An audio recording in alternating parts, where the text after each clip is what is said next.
Start. అంటే జొన్న రొట్టె అన్నమాట. చా జొన్న రొట్టెని ఇలా తీసుకొని రొట్టెలు తీసుకోకూడదు, పిండిని తీసుకొని ఆ తర్వాత రొట్టెలు చేయాలి.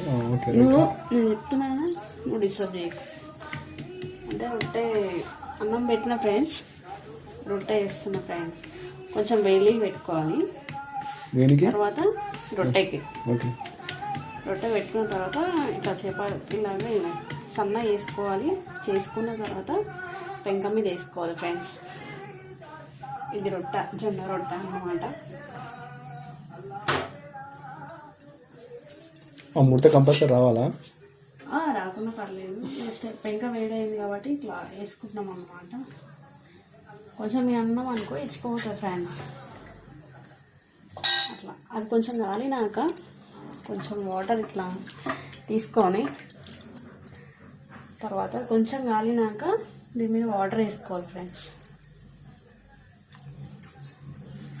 ఇలా వాటర్ వేసుకొని నాకు డౌట్, ఇట్లా వాటర్ వేసుకొని తర్వాత వైషు నాకు డౌట్. చెప్పండి ఫ్రెండ్. నువ్వు ఇప్పుడు చెప్పకపోతే జనాల వరకు జొన్న రొట్టె చేయడం రాదంటావా? చేయాలకపోవడం కాదు, కొందరు చేయాలని వాళ్ళకి చెప్తున్నాను నేను ఫ్రెండ్స్, అంతే. Okay, right. సరే, ఇప్పుడు గుమ్మగుమ్మలాడే జొన్న రొట్టె రెడీ. అంటే ఇంకోసేపు అయినాక గుమ్మగుమ్మలు ఆడదు, బట్ జొన్న రొట్టె రెడీ అవుతుంది. అంతే అంతే ఫ్రెండ్స్. ఇక మా ఊళ్ళకి తినడానికి కొంచెం జొన్న రొట్టె ఫ్రెండ్స్. రొట్టె కాదు, రొట్టె. అంటే నువ్వు వేసి ఏదైనా రొట్టె అనుకో. అంటే మీకు తెలుసు కదా ఫ్రెండ్స్, ఇక